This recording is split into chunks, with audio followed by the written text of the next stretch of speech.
이게 본래 그렇습니다. 그 연예인들이 대기실에서 말이에요. 웃고 떠들고 한참 이야기하다가 카메라가 딱 돌기 시작하면 생전 처음 본 사람처럼 안녕하십니까? 어떻게 지내셨습니까? 하고 인사를 한다 그래요. 제가 그걸 보면서 그렇게 하는 거구나 라는 걸 제가 깨달았습니다. 그래서 지금 용인 지역에서 예배를 함께 드리게 된 것을 기쁘게 생각합니다. 사실은 불과 5, 6개월 전만 해도 주일날 다른 지역에 가서 제가 예배를 인도한다는 건 저는 상상도 해본 적이 없는데 항상 하나님은 제가 생각하는 거하고 다르게 인도를 해가지고 제가 주일날 지금 용인 지역에 우리 김정희 집사님 댁에 와갖고 예배를 인도하고 있습니다. 그리고 우리 크린스님, 세레노님 다 만나게 하시고 예배 끝난 뒤에 또 좋은 시간도 있고 오후 예배도 또 준비되어 있습니다. 너무 감사하게 생각합니다. 그리고 오늘 강론할 내용은요, 요한계시록 이어지는 강론인데 21강, 22강입니다. 오전은 21강이고 오후는 22강입니다. 조금 이제 제가 그 프린트물을 미리 뽑지를 않고 여기 와서 뽑으려고 했는데 이 프린트가 조금 문제가 있어서 어쩔 수 없이 제가 기억하고 있는 준비된 내용으로 최대한 설명을 드리고 가능한 틀리지 않도록 하려고 애를 쓸 예정입니다. 자, 하나님의 말씀을 우리가 살펴봅니다. 요한계시록 16장 1절입니다. 16장 1절. 또 내가 들으니 성전에서 큰 음성이 나서 7 천사에게 말하되 너희는 가서 하나님의 진노의 7 대접을 땅에 쏟으라 하더라. 그리고 또 한 절 봅니다. 17장 1절입니다. 또 7 대접을 가진 7 천사 중 하나가 와서 내게 말하여 이르되 이리로 오라. 많은 무리에 앉은 큰 음녀가 받을 심판을 내게 보이리라. 이 요한계시록 내용을 해석함에 있어서의 어려움이 무엇인가 하면은 소설이나 이런 것은 이렇게 진행이 쫙 이렇게 쉽게 돼서 읽으면서 이게 납득이 이제 되지요. 그런데 사실은 요한계시록도 읽으면서 납득이 되도록 기록이 되어 있어요.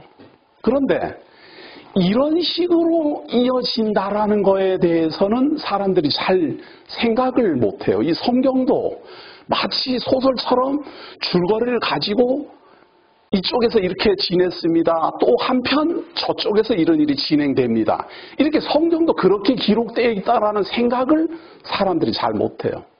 또 그런가 하면 설명을 간략하게 하고 또 자세히 풀어서 설명한다라는 생각도 잘 못해요.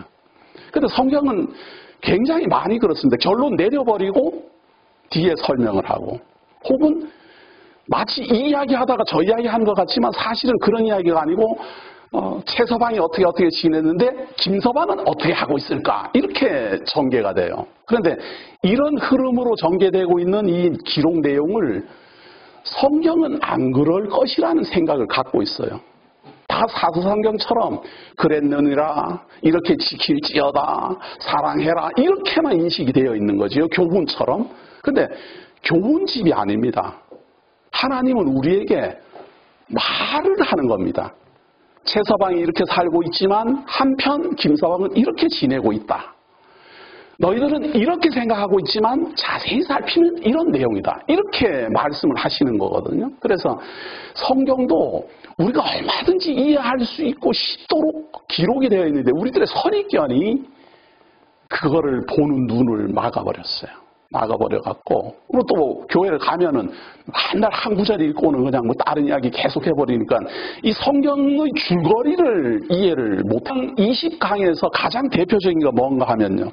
주 안에서 죽어야 복이 있는 사람이에요. 주 안에서 죽어야 복이 있는데 주 안에서 죽는 자가 복이 있어요. 그래서 주 안에서 죽으면 알곡으로 하나님 나라에 저장될 겁니다.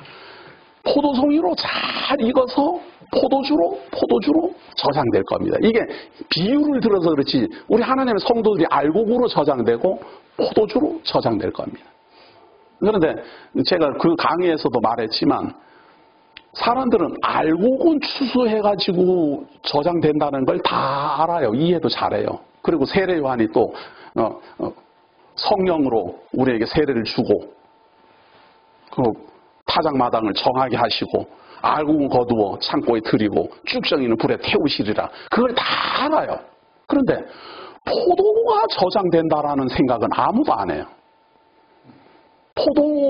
그래가지고 제가 그 강의 내용에서 밝히고 있지만 포도송이가 포도가 이제 익었기 때문에 그걸 다 거두어갖고 포도주 틀에 넣고 발로 밟으니까 뭐 거기서 피가 나갔거나 뭐 무슨 스타디온에 뭐 퍼졌다더라. 그걸 보고는 100% 전부 심판받는 내용이라고 말해요.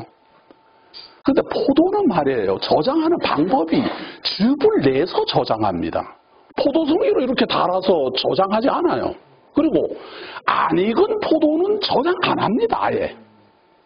그러니까 반드시 포도송이는 잘 익으면 거두어갖고 포도즙 틀에 넣고 그걸 밟아서 포도즙을 내어서 저장합니다. 그리고 하나님께서 알곡을 저장하듯이 하나님의 택한 백성으로서 잘 열매 익은 성도들을 거두어 드린다는 말인데 그걸 어떻게 심판받는다라고 해석을 할까? 그걸 봤더니 그래요. 진노 뭐 이런 내용이 나오고 뭐 성 밖에서 뭐 이러니까 이게 심판이라고 생각하는데 추수는 성 밖에서 해서 성 안으로 드리는 거고 심판을 한다라는 것은 하나님의 진노예요. 그러니까 그물을 던져갖고 고기를 다 잡아요. 그래갖고는 못된 고기 좋은 고기 다 나눠요. 이것을 왜 하나님이 하시는가 하면 진노로 하시는 거예요. 만약에 하나님이 진노하지 않았으면 그런 심판 없어요. 100% 다 천국 갈 건데. 근데 왜 심판하시는가 하면 좋은 고기도 있는가 하면 나쁜 고기도 있기 때문에 진노를 하신 것이고 심판을 하는 거예요. 그래서 하나님의 심판은 진노가 동반된 겁니다. 그런데 우리는 그 심판에서 구원을 받았다. 이걸 믿는 사람들이에요. 그래서 포도가 잘 익어가지고 포도즙 틀에 넣고 잘 익은 거를 즙을 내가지고 저장을 하시겠다는데 뭐가 그게 무서운 심판이 될까? 그러나 제가 그런 걸 보면서도 하나같이 지금 이 성경의 줄거리에 대한 오해로 발생하는 거다. 자, 그렇게 이제 설명을 하시더니 그다음부터 7대접 나팔이 나옵니다. 7대접 재앙은 마지막 재앙이거든요. 이 7대접이라는 말은 이 요한계시록에서 처음부터 제가 계속 강해해 왔어요. 7 교회에 보내는 편지, 그것이 근본입니다. 7 교회에 보내는 편지에는 무슨 내용이 있는가 하면 너희들은 첫사랑을 잊어버리지 마라. 처음에 접근했던 그 복음 안에서 떠나지 마라. 그 첫사랑을 잃어버리지 말고 반드시 그걸 간직해라. 그래야 두 번째 사망에 이르지 않는다. 그 말은 첫 번째 사망에는 다 이른다 그 말이에요.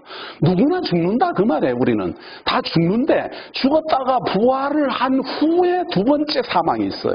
그 두 번째 사망은 불못으로 가거나 하나님의 영원한 나라로 가거나 이렇게 갈라져요. 그 두 번째 사망에 이르지 않는다. 그 말은 불못으로 안 가고 하나님 나라로 간다. 그거예요. 그리고 반드시 너희들은 잘못된 교훈, 니골라당이 중요한 게 아니고 잘못된 가르침을 배우지 마라. 잘못된 가르침을 배우기 때문에 심판을 받게 된다. 그래서 잘못된 교훈을 가르치는 사람들을 내치도록 하고 그리고 거짓 사도들을 구별하고 그래서 그들을 구별하려니까 어떻게 합니까? 잘못된 교훈을 판결해야 되고 거짓 사도들 선지자들을 배척해야 되니까 뭐가 있어야 되는가? 그래서 성경을 주는 거예요. 이 요한계시록 기록할 때 신약은 없었어요. 구약만 존재했어요. 그러니까 하나님의 말씀을 주니까 그걸로 거짓 선지자 거짓 사도 판단하고 하나님의 말씀으로 교훈을 삼고 그걸로 진리를 삼아라. 그리고 철장 권세를 가지시고 재림하시는 우리 주 예수 그리스도를 기다리고 반드시 예수 그리스도가 주시는 흰 옷을 입고 빌라델비아 교회처럼 열린 문이 열려 있으니 언제든지 그리로 들어갈 준비를 하고 기다리는 겁니다. 그런데 아직도 그 비밀을 깨닫지 못하고 하나님의 그 뜻을 깨닫지 못하는 라오디게아 교회 같은 사람들이라면 지금이라도 문을 열어라. 열면 내가 너희를 영접하고 하나님이 나라에서 너희는 나의 백성이 되고 나는 너의 하나님이 되리라. 이것이 일곱 교회에 보내는 편지입니다. 이것이 요한계시록의 근본이고 서론이고 일곱 교회에 당부하는 내용입니다. 그런데 왜 그런 당부를 했습니까? 이제 일곱 인을 통해 갖고 이런 재앙이 세계에 임하기 때문이다. 하나님께서 인을 뗄 때마다 여러 가지 일들이 벌어지고 일곱 인을 떼고 나면 일곱 나팔이 불게 될 것이다. 일곱 나팔이 다 끝나고 나면 일곱 대접이 나타날 것이다. 이게 다 세상에 임하는 역사적 내용들이에요. 우리는 지난주까지 일곱 인 떼는 역사, 일곱 나팔 부는 역사, 그리고 일곱 대접 재앙까지 우리가 봤어요. 그걸 본 게 뭔가 하면은 16장 내용이에요. 여기가 일곱 대접의 재앙을 다 설명했어요. 근데 일곱 대접이 다 끝났어요, 여기서. 이걸 서론이라 그래요. 이제 17장부터는 자세히 풀어서 갈 거예요. 일곱 대접으로는 시작해갖고는 첫 번째 대접 쏟고, 두 번째 대접 쏟고, 세 번, 네 번, 다섯, 여섯, 일곱 끝났어요. 끝났는데 대략 끝난 거예요. 그 대략 설명을 하고 이제 17장부터 하나씩 풀어갈 겁니다. 자, 그 중에 일곱 대접을 쏟은 것 중에서 절대로 잊어버리지 말아야 될 것, 성경이 기록하고 있는 것이니까 잊어버리지 말아야 되는 겁니다. 그 내용이 뭔가 하면 16절입니다. 16장 16절. 새 영이 히브리어로 아마겟돈이라 하는 곳으로 왕도를 모으더라. 일곱째 천사가 그 대접을 공중에서 쏟음에 큰 음성이 성전에서 보좌로부터 나서 이르되 되었다 하시니 번개와 음성들과 우레소리가 있고 또 큰 지진이 있어 얼마나 큰지 사람이 땅에 있어온 이래로 이같이 큰 지진이 없었더라. 큰 성이 세 갈래로 갈라지고 만국의 성들도 무너지니 큰 성 바벨론이 하나님 앞에 기억하신 바 되어 그의 맹렬한 진노의 포도잔을 받음에 각 섬도 없어지고 산악도 간데 없더라. 자, 새 영이 히브리어로 아마겟돈이라 하는 곳으로 왕도를 모으는 일이 벌어지고 그 다음에 이어서 각 섬도 없어지고 산악도 간데 없이 없어지는 것이 이거 세상 끝이거든요. 그 사이에 우리가 있는 거예요, 지금. 그럼 언제 히브리어로 아마겟돈이라 하는 곳에 왕들을 모았는가? 아직 각 섬도 없어지고 무슨 큰 성이 무너지고 뭐 산악도 간데 없고 이런 일은 역사에 일어난 적이 없어요. 부분적으로 뭐 지진이 일어나기도 하고 뭐 어디에서 산이 무너지기도 하고 그런 것들은 있지만 전 세계적으로 산악이 간데 없고 섬들이 없어지고 이런 역사는 일어난 적이 없어요. 그러면 아마겟돈이라는 곳으로 이 새 영이 불러 모은 예는 있었는가?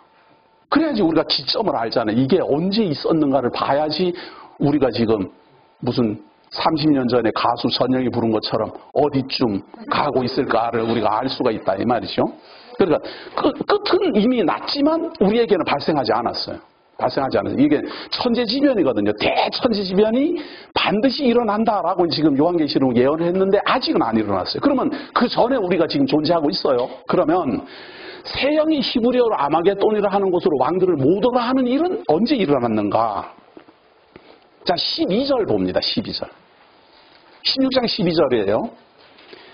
또 여섯째 천사가 그 대접을 큰 강 유브라데에 쏟음에 강물이 말라서 동방에서 오는 왕들의 길이 예비되었더라.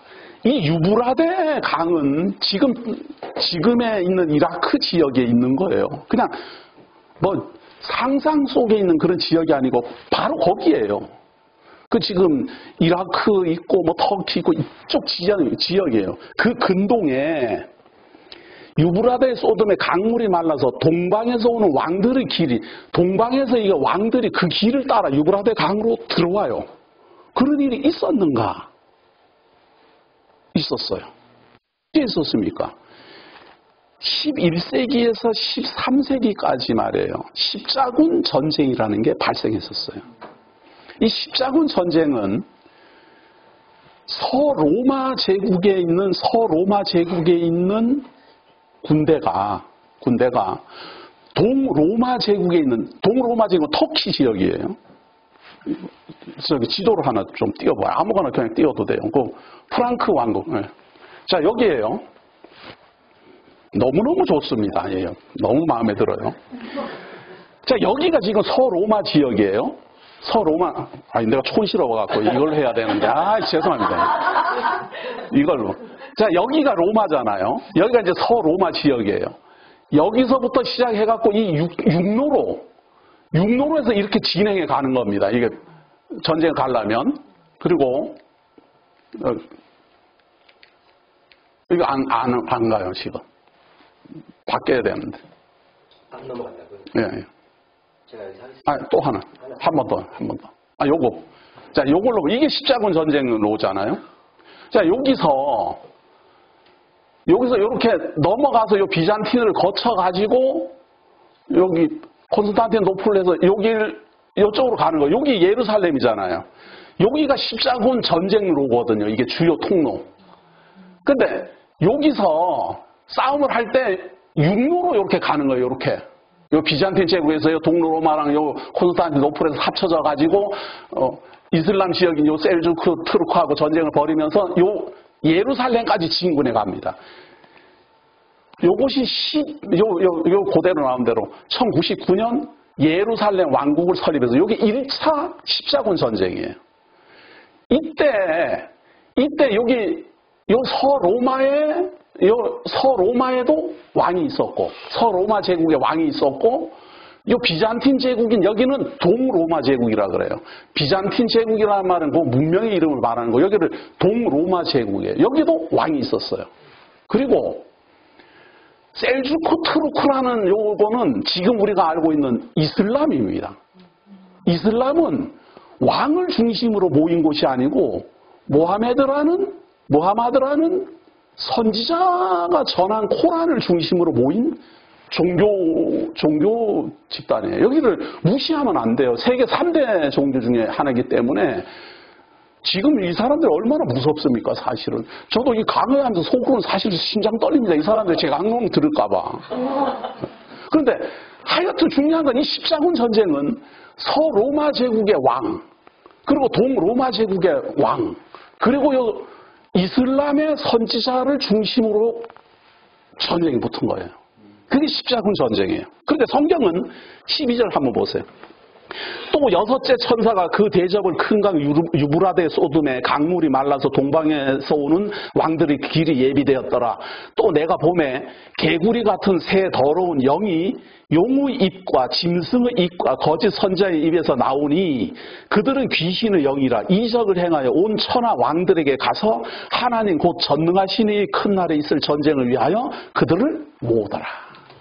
이게 십자군 전쟁이에요. 새 영이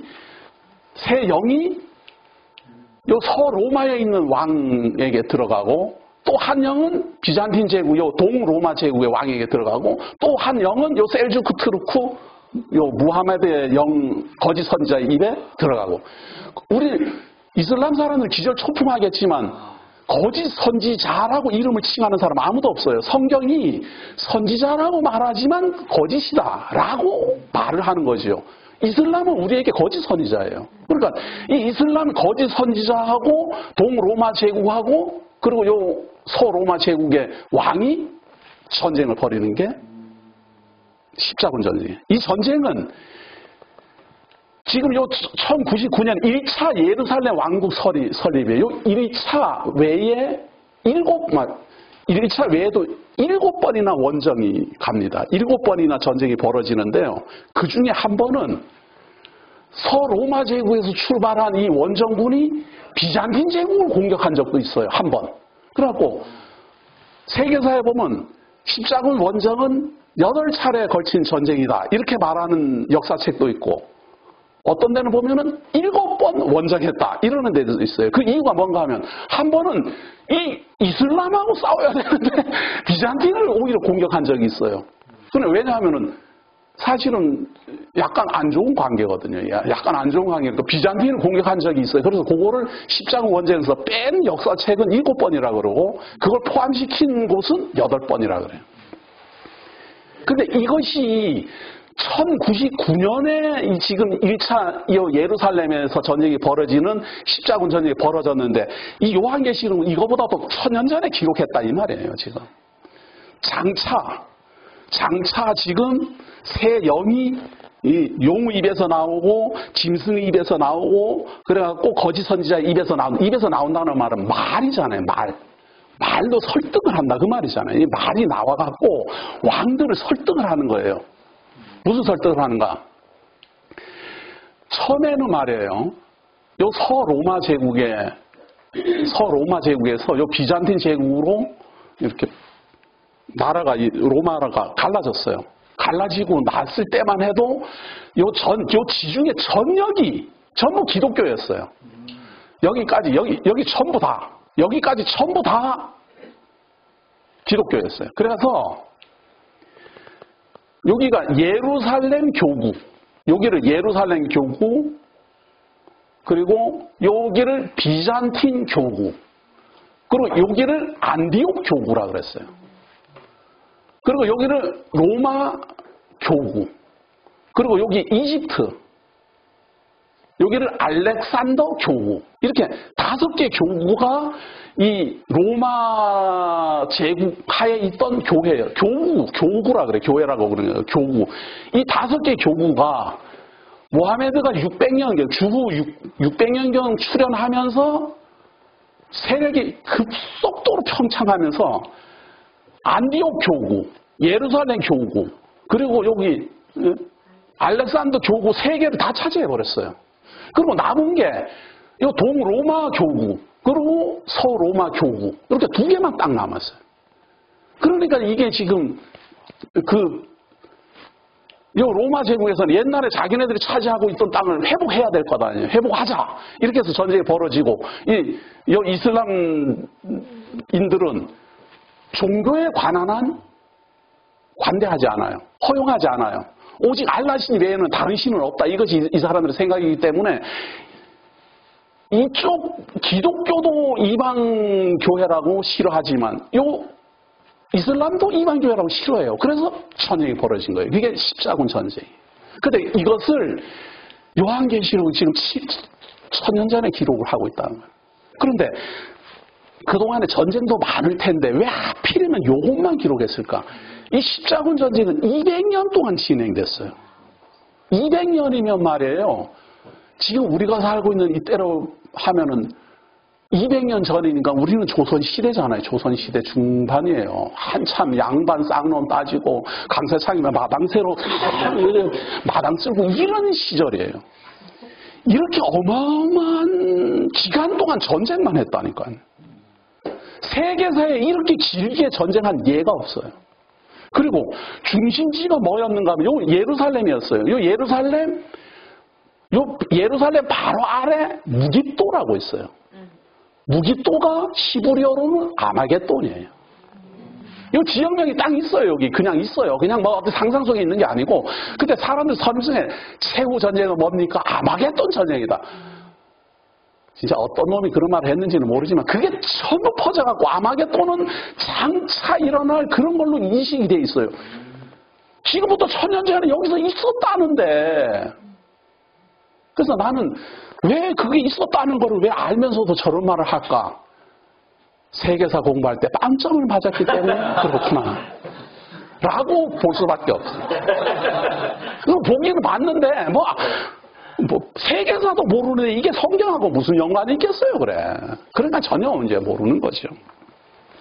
자, 이렇게 이제 7 대접이 쏟아졌는데 다 쏟아졌는데 그 중에 대표적으로 이 십자군 전쟁만 예언을 하고 17장부터 이제 구체적으로 그 십자군 전쟁이 일어나기까지 내용을 역사적으로 또 증명하는 내용이 나옵니다. 그러니까 16장이 서론이다 생각을 하고 거기에 대한 본론이에요, 이제. 본론. 그걸 차곡차곡 풀어나가야 될 것 아니에요. 심자군 전쟁이 일어나는 상황, 어떻게 이게 여기가 서로마가 생겨났고, 비잔틴 제국이 왜 생겼고, 이 셀주크 트루크는 왜 생겼는지를 우리가 알아야 될 것 아니에요. 그리고 여기 기억하세요. 신성 로마 제국.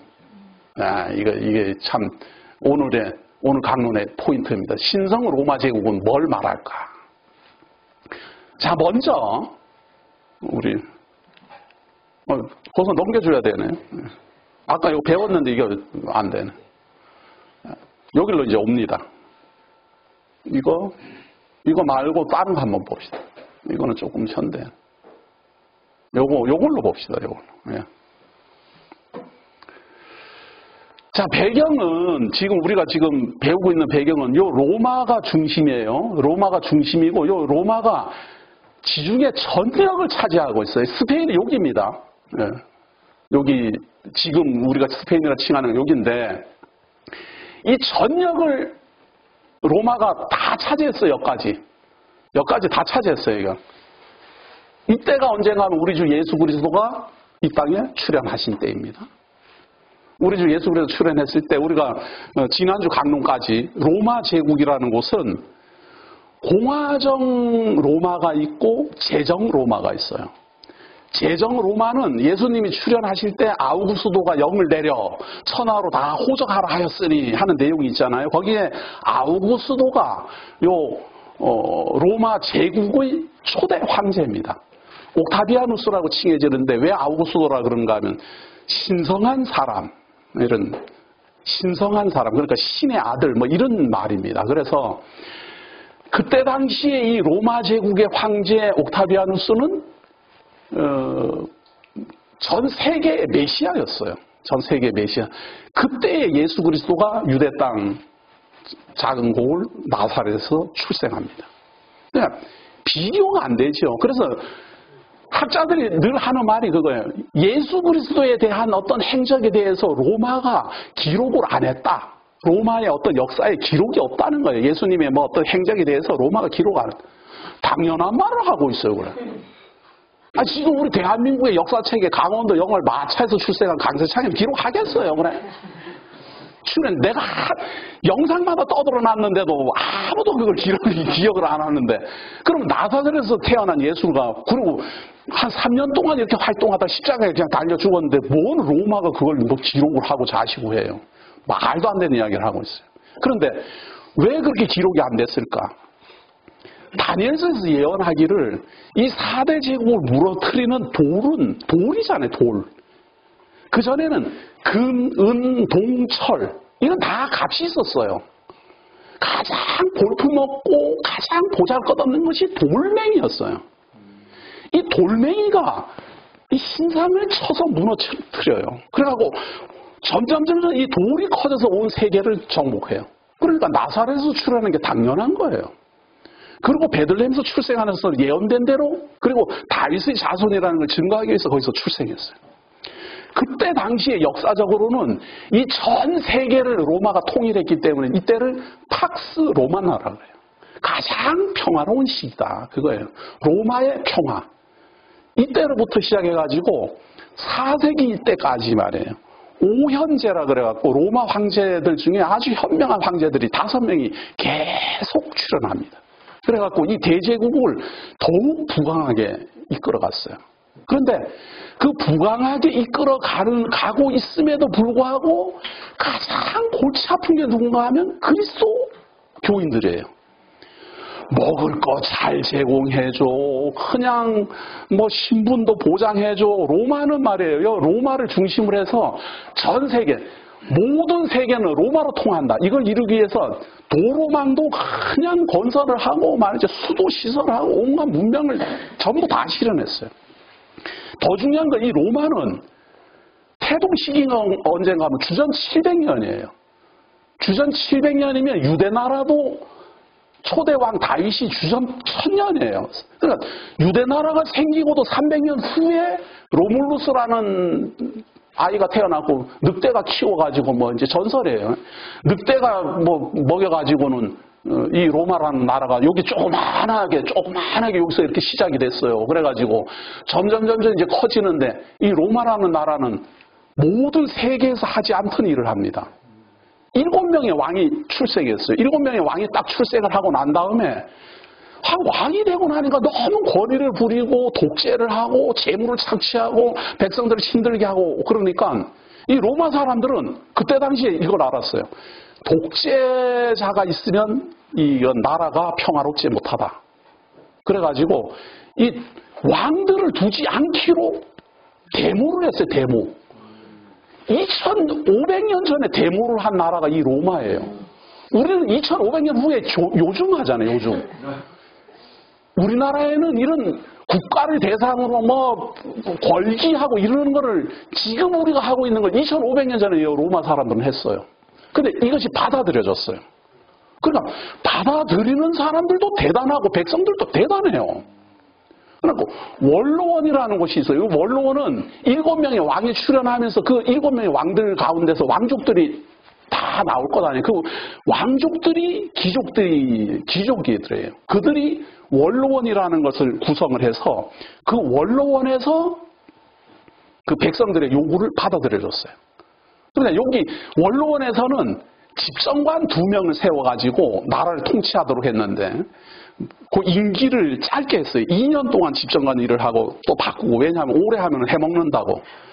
우리나라도 그 대통령 임기를 1년제로 하면 대통령 되고 바뀌고 대통령 되고 바뀌고 해먹을 사이가 없는데 이게 뭐 7년씩 하지 어떤 사람 18년 하지 막 이러니까 그냥 이게 어려워요. 그런데 요번에 4년 해가지고 2번 하는 걸로 한다 이랬는데 참 그게 또 우리가 지금 그걸 잘 받아들일 영향이 있을지 모르겠는데 이 로마는 2500년 전에 그런 걸 했다니까요. 하다가 원로원에서 그 집정관을 세워서 하니까 이 통치가 마음에 안 들었어요. 그래서 평민들이 데모를 했어요. 그래서 원로원에서 허락을 했어요. 평민회를 구성해라. 평민회를 구성해서 너희들 중에서 호민관을 뽑아라. 그래서 평민에서 뽑은 사람 호민관, 원로원에서 뽑은 사람 집정관. 그래요. 그래서 귀족들 중에서 한 명을 세우고 평민들이 뽑은 사람들 중에서 호민관을 세워서 둘이 의논해서 이 로마를 다스리도록 해라. 그렇게 했어요. 그러면서 점점 이 로마가 처음에 여기서 조그만하게 시작했다가 점점 커졌어요. 여기를. 점점 이렇게 커지면서 이 공화국, 이때를 공화국 로마라 그래요. 공화정이라 그래요. 왕이 없어요. 그래갖고 집정관을 뽑고 그것도 임기가 짧으니까 2년, 3년 내에 계속 바뀌니까 그러니까 집정관이 2년마다 바뀌니까 집정관이라는 이름을 달고 있는 사람이 자꾸 많아지는 거예요. 우리도 그렇잖아요.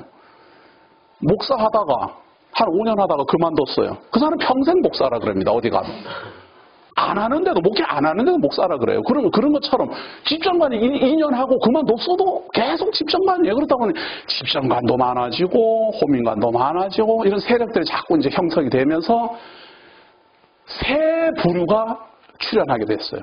첫 번째는 귀족 집단인 원로원, 그 다음에는 집정관이나 호민관이나 이런 사람들에 의한 그 모임인 호민관 출신들에 의한 그 모임. 그리고 나라가 점점 커지면서 재벌들이 돈을 많이 버는 사람들이 생겨났어요. 신흥 세력들이 나타났어요. 그렇게 새 세력이 등장합니다. 그렇게 하면서 로마가 한참 커지는데 여기 바로 건너에 여기에 카르타고예요. 이 카르타고에 있는 하니발이라는 장군이 이 로마가 점점 커지는 거를 그때까지 이 카르타고가 이 지중해 전역을 휩쓸고 다녔어요. 아주 부강한 그런 나라로 성장하고 있는데 로마가 점점 커지면서 둘이 충돌을 한 거예요. 그 충돌한 싸움이 한니발입니다. 이 한니발이 여기서부터 코끼리 부대를 이끌고 여길 건너서 여길 넘어서 이쪽으로 해서 로마로 출현한 거예요. 로마 사람들 다 진짜 초풍한 거예요. 코끼리를 처음 봤어요. 그때 코끼리를 처음 봤는데 이 알프스를 넘어갖고 지금 여기 로마까지 진군에 들어왔으니까 이게 얼마나 힘들겠어요. 근데 이 한니발이라는 사람이 왜 그런지 모르지만 이 로마가 집권하는 모든 땅을 점령을 다 하고 로마만 딱 남겨두고 말이에요. 그냥 확 밀어버리면 돼요. 그냥 근데 그거만 남겨두고 성을 딱 포위한 채로 만날 먹고 놀았어요. 만날 거기서 먹고 놀고 뭐 쉬고 뭐. 그러니까 이 로마 성 안에 갇혀있는 이 시민들은 얼마나 불안했겠어요. 10년이 넘도록 성문 밖에는 저기 포위하고 있고 이 안에서 로마 사람들이 있었어요. 그러니까 10살쯤 됐던 스콜피온이라는 소녀는 10살 됐을 때 자기네들 그 앞에 하니발 장군을 위한 코끼리 부대가 온 거를 봤어요. 그래갖고 그들의 고민은 뭔가 하면 저것들을 어떻게 물리치느냐 그거 아니겠어요. 10년을 연구했으니까 저 같은 사람도 알겠어요. 어떻게 저걸 물리치나. 그걸 찾아냈어요. 뭐를 찾아냈는가 하면 코끼리가 신호에 의해서 움직인다는 걸 알았어요. 정확한 소리인지는 난 모르겠지만 삑 그러면은 앉고 삑삑 그러면 일어서고 삑삑 그러면은 공격하고 10년을 쳐다보고 알았다니까 나는 나 같으면은 한 달만 쳐다봐도 알겠는데 그걸 알고부터 전쟁이 일어나면 저서 삑 그러면 여기서 삑 자기네들이 호각을 부는 거예요. 코끼리들이 정신이 나가버렸어요. 공격하라는 거야 말하는 거야. 그러니까 분노를 어디다 표현하는가 하면 자기네 주인한테 표현할 수밖에 없잖아요. 코끼리 입장에서는 그렇잖아요. 한 군데서만 소리가 나야 되는데 온 사방에서 소리가 막 나니까 공격하라는 거야, 앉으라는 거야, 일어서라는 거야. 그래가지고 코끼리가 오히려 자기네 주인을 공격하는 사태가 벌어졌어요. 그때부터 이 로마는 한니발을 상대로 이제 대적이 되는 거예요. 막 전쟁이 벌어지는 거예요. 그런가 하면 사신을 카르타고로 보냈어요. 보내갖고 한니발이 로마를 차지하고 지가 왕이 되려고 그런다더라. 세상 살면서 이 이간질하는 사람을 조심하세요. 근데 전쟁에서 가장 효과를 보는 건 이간질입니다. 한니발이 왜 지금 로마를 다 정복해놓고도 마저 무너뜨리지 않는가? 자기가 왕이 될 기회를 보고 있다. 아주 정황까지 설명을 딱 한 거예요. 그러니까 이 카르타고의 왕이 그 말을 듣고 자기가 생각해도 그렇거든요. 이거 뭐 다 이겨놨다는 소식은 10년 전부터 들었는데 아직도 거기서 놀고 있다? 이해할 수가 없단 말이죠. 틀림없이 너는 욕심을 품고 있는 것 같다. 그래갖고 명령을 내립니다. 한니발은 철수해서 돌아와라. 그러면은 명령을 거부하면 맞다가 되는 거고 자기 명령을 들으면 실수했다가 되는 거 아니겠어요. 그런 걸 하면 안 되는데 나라가 망할라니까 이 카르타고의 왕이 그걸 시험을 했어요. 한니발은 코끼리 부대를 이끌고 돌아옵니다. 갈 때도 수도 없이 많이 죽었지만 여기서 전쟁하다 돌아올 때 더 많이 죽을 것 아니에요. 그래서 한니발 장군은 사실은 로마 전쟁에서 사람이 죽은 게 아니고 군인들이 많이 죽은 게 아니고 여기서부터 출발해갖고 이 길을 따라서 옛날에 여길 갔으니 가면서 얼마나 많이 죽고 돌아오면서 얼마나 많이 죽었겠어요. 그래갖고 군대가 쇠약해질 대로 쇠약해진 그 시기를 타서 자바 지역이라는, 요 아프리카의 자바 지역이라는 곳에서 이 로마가 한니발하고 전쟁을 벌립니다.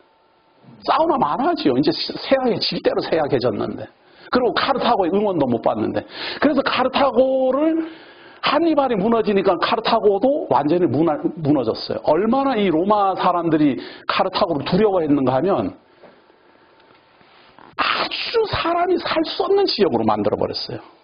뭐 잡아서 노예로 팔거나 이게 아니고 모조리 죽이고 그 사람들이 살 수 없는 돌산을 만들어버렸어요. 아예. 그만큼 카르타고에 대한 공포심이 극대화되어 있었어요. 우리도 10년 동안이나 이렇게 포위된 상태로 살으면 다 그렇게 될 거예요, 아마.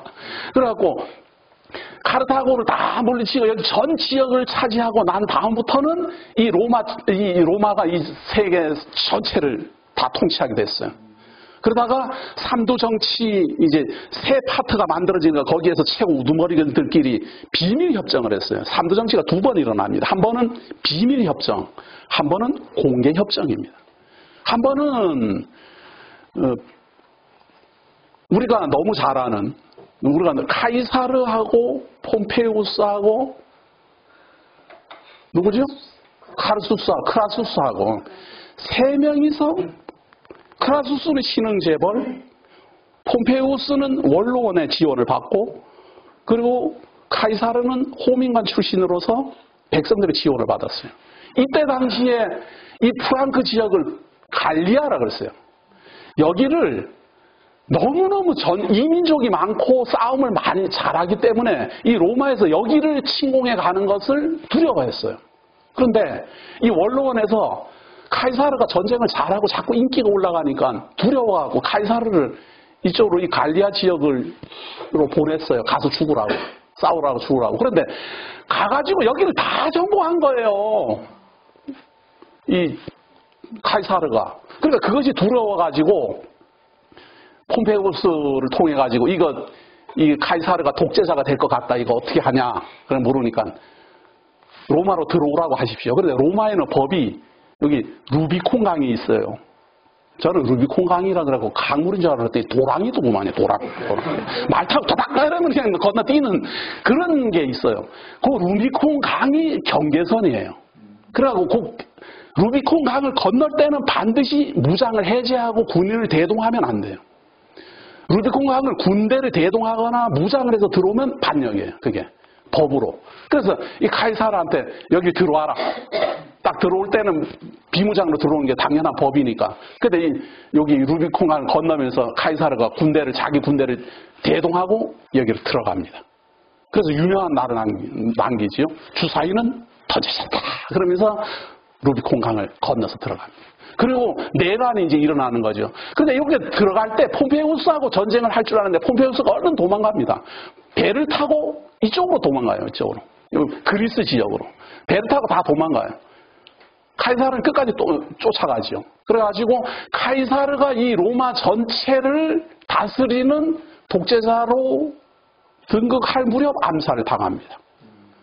갑자기 암살을 당하면서 후계자를 자기 아들 옥타비아누스, 친아들은 아니지만 옥타비아누스에게 지정을 합니다. 그런데 이 카이사르에게는 부관이 안토니우스라는 아주 잘생긴 부관이 용맹한 부관이 있는데 그 부관에게 후계자 자를 줄 줄로 알았는데 오히려 옥타비아누스라는 나이 17살밖에 안 된 만날 감기 걸려갖고 전쟁터에 나가면 천막 속에서 만날 보도로도로 떨고 있는 이런 바보 같은 아이를 후계자로 정했어요. 거기 안토니우스는 열받아 버렸어요. 그래서 열받았지만 이 로마 사람들이 카이사르를 너무 좋아해요. 카이사르가 지정한 후계자를 옥타비아누스를 편들 수밖에 없어요. 그래가지고 이거는 공개적으로 삼두정치를 우리는 실시하자. 로마를 세 등분으로 나누자. 이렇게 해서 안토니우스는 이집트를 비롯한 이쪽 지역을 통치하기로 하고 옥타비아누스는 로마를 통치하기로 하고 그리고 레피두스는 나머지 지역 요쪽 지역을 통치하기로 딱 공개적으로 했어요. 그거 안토니우스는 받아들이기 힘들어요. 왜냐하면 혼자 다 먹어야 되는데 왜 셋이 나눠? 그래가지고 요 이집트를 통치하면서 이때 당시에 클레오파트라가 요 이집트 왕이었어요. 여왕이었어요. 근데 이 클레오파트라는 카이사르의 애인이에요. 3년 동안이나 같이 여기 이집트에서 카이사르가 같이 놀다가 왔어요. 그거를 로마 시민들은 다 알아요. 근데 안토니우스가 가가지고 자기 애인을 삼았어요. 그걸 로마 시민이 다 알았어요. 그래갖고 안토니우스 쳐 죽일 놈이라고. 왜냐하면 자기가 상관으로 모시던 자의 여자를 건드렸다. 이것이 역효과 났어요. 그래갖고 악티움 해전이 벌어집니다. 여기 로마에서 출발하고 이집트에서 출발한 이 클레오파트라하고 안티오누스하고 악티움 해전을 통해서 옥타비아누스가 정권을 차지합니다. 그리고 제왕이 등극하고 우리 주 예수 그리스도는 나사렛에서 출생하고 역사적 사실로 봤을 때 이름도 없고 알 수도 없는 예수 그리스도가 출현하고 이때 당시에 로마의 황제는 최고의 권세를 가지고 최고의 넓은 영토를 차지했어요.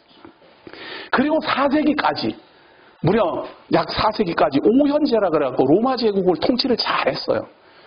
그런데 가장 눈에 가시가 그리스도인들이었어요. 이 기간 동안 로마는 아주 부흥했고 평화로운 시기를 누렸지만 기독교인들은 카타콤베라는 곳으로 숨어 다녀야 될 정도로 어마어마한 박해를 받았어요. 로마인들은 다원론이에요. 다원주의자예요. 어느 신이든지 다 믿어라 이거예요. 신을 안 믿는 게 아니고 모든 신을 다 믿어라.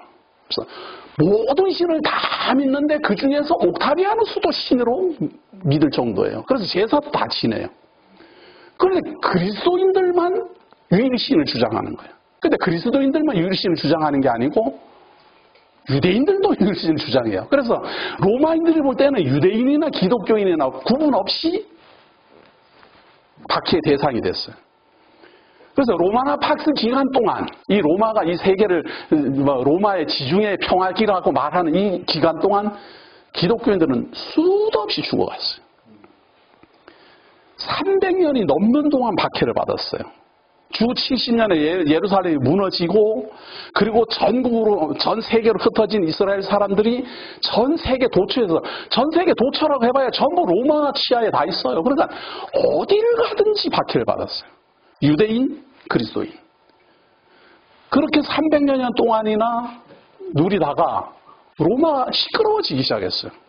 뭔가 자꾸만 이건 나라가 막 자꾸 시끄러워지고 잡음이 일어나고 이민족들 반란이 일어나고 막 이렇게 하니까 이거 안 되겠다. 이거 나라가 너무 큰 모양이다. 그래서 나라를 나눠야 되겠다. 그래서 이 로마 제국을 2명의 황제와 2명의 부황제. 그러니까 황제가 둘이고 부황제가 둘이에요. 그렇게 나눴어요. 통치 지역을. 나눴더니 부황제가 누가 부황제라고 그럽니까? 부자 안 붙여요. 전부 황제라고 칭하는 사람이 4명이나 있는 거예요. 그러니까 나라가 더 시끄러워지는 거예요. 그 부황제 중에 콘스탄틴이라는 사람이 있었어요. 이 콘스탄틴은 이거 나라 시끄러워서 안 되겠다. 이거 로마 제국이 더 힘들어지겠다. 그래갖고 콘스탄틴이라는 사람이 밀라노라는 곳에서 자기하고 라이벌을 대항하고 있는 그 황제하고 협약을 합니다.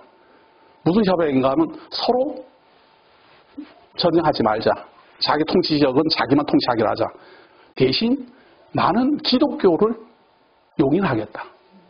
그래서 주 313년에 기독교를 용인하겠다. 그걸 공포했어요. 이때부터 카타콤베도 숨어있던 기독교인들이 전부 밖으로 다 나왔어요. 전부 다 밖으로 다 나오고 이 로마의 콘스탄틴은 황제로 등극합니다. 다 분할되어 있던가 전부 다 통일되면서 콘스탄틴이 황제가 딱 됐어요. 콘스탄틴이 황제가 딱 되고 난 다음에 요 다음으로 넘겨져요.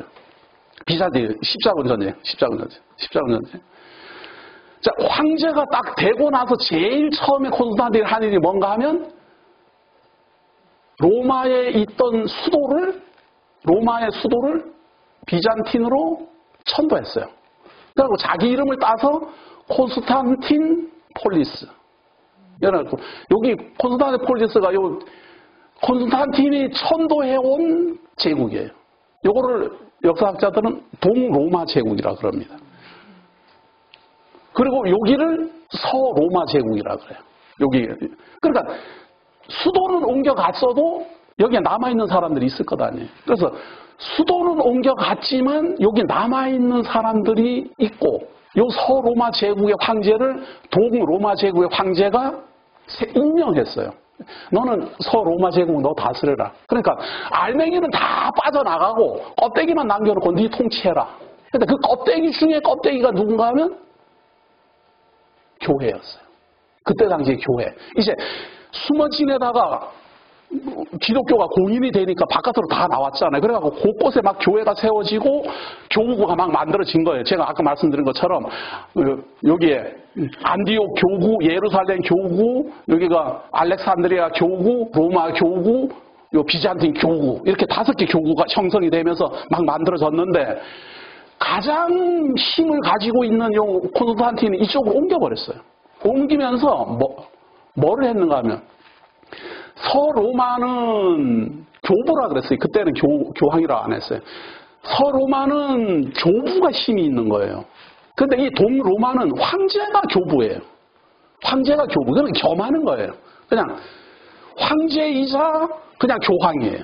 그리고 여기는 교황이라고는 안 했지만 교부라 그랬어요. 교부 시대인데 이 교부가 이 모든 여기를 통치했는데 이 동로마 제국의 황제가 자기가 수장이다 이렇게 주장하는 바람에 여기 안디옥 교구, 예루살렘 교구, 여기 알렉산드리아 교구가 다 동로마 제국의 시야에 들어갔어요. 그러니까 여기는 달랑 서로마 제국 있는 거기, 그리고 귀족들은 다 갔고 뭐 못 사는 사람들, 갈 데 없는 사람들만 여기에 남아 있었으니까 여기가 힘이 이제 없을 것 아니에요. 힘이 이제 없어지고 여기로 힘이 이제 쏠리게 됐어요. 그런 한편 여기에는 이제 이슬람이라는 모하메드라는 사람이 하늘의 계시를 받았다 그래갖고 코란이라는 것을 기록을 했어요. 그 코란을 간단하게 말하면 뭔가 하면 모든 사람은 신에게 복종하라.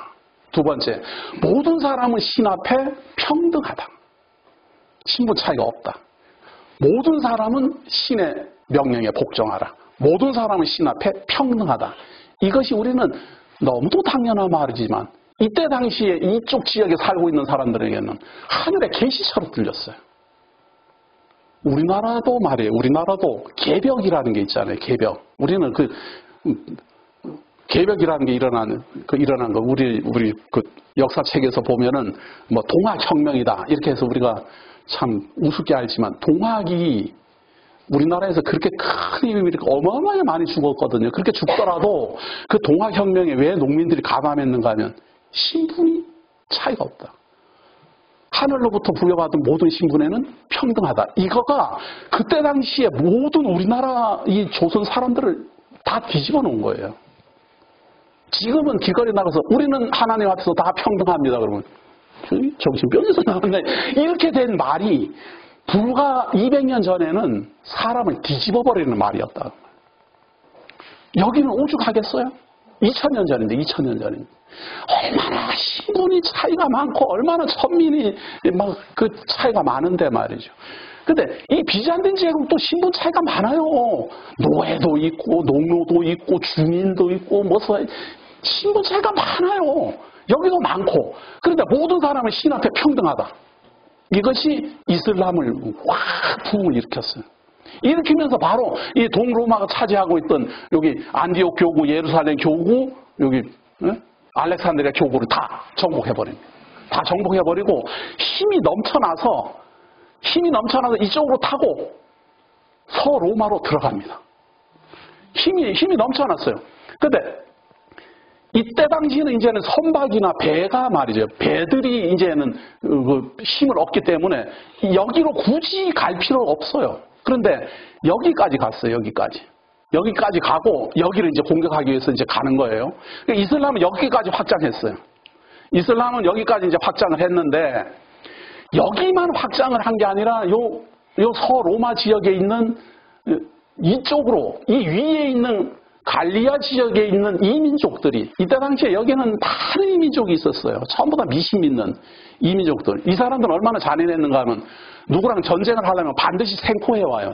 적군을. 생포해 와서 그 사람 목을 잘라가지고 그 피를 내서 제사를 지내요. 그래서 저 적들을 섬멸하게 해달라고 이제 제사 지내고 그런 이민족들이 여기에 있다가 로마 지역이 동로마로 이전하고 나니까 힘이 없잖아요. 이게 방비 힘이 없으니까 이쪽으로 들어오기 시작합니다. 근데 그냥 들어오는 게 아니고 왜 들어왔는가 하면 훈족이라는 훈족이 이쪽 지역에서 갑자기 출현했어요. 훈족이라고. 이 세계사에서 이 훈족을 우습게 하는데 이 훈족은 대단했어요. 근데 우리나라가 훈족이라는 건 아세요? 네? 여기 김씨 있어요? 김씨. 전부의 훈족이에요. 훈족. 이 훈족이 전쟁을 얼마나 많이 잘했는가 하면 이쪽 지역에서 출현해서 갑자기 출현했는데 여기 전 지역에 있는 이때 당시에 프랑크족이니 고트족이니 반달족이니 이런 사람들이 전쟁만 하면 패전하는 거예요. 그래갖고 피해가지고 도망온 게 여기예요. 전부 다 이쪽으로 다 도망왔어요. 도망오고 나니 여기에는 황제도 힘도 없지만 교회도 이들을 대처할 방법이 없었어요. 이들을 어떻게 물리치거나 대처할 방법이 지금 없었어요. 전부 다 지금 역사강에 빠져들어온 것 같아요. 예언이 그렇게 되어 있다고요. 지금 요 10장의 예언을 제가 미리 말하는 거 이제 읽으면서 확인하기 전에 미리 제가 말을 하는 거예요. 다 여기로 이제 내려왔어요. 그래서 이 서로마 제국은 동로마 제국과 서로마 제국을 보호해 줄 수가 없어요. 왜냐하면 동로마 제국도 훈족에게 밀려갖고 상납해야 돼요. 훈족에다가 상납해야 돼요. 훈족을 상대해서 이길 사람이 없어요. 그러니까 동로마 제국도 쩔쩔매고 있고 서로마 제국은 말도 못하니까 여기에서 도망온 이민족들을 이 교회를 보호해주는 보호자로 돈을 주고 샀어요. 돈은 많으니까 전례부터 갖고 왔던 조상적부터 모아놨던 돈으로 그 이민족들을 샀어요. 그런데 이 민족들을 사가지고 자기네들을 보호해달라고 이제 용병으로 샀는데 거기에 오토 아케르라는 사람이 용병으로 돈을 받고 들어와서 황제를 폐위하고 지가 황제가 돼버렸어요. 이때가 476년에 서로마 제국이 여기서 끝납니다. 그러니까 주전 700년경에 시작됐던 로마 제국, 여기를 중심으로 한 서로마 제국이 기나긴 설명이 이제 여기서 끝나네. 그러니까 주전 700년이에요.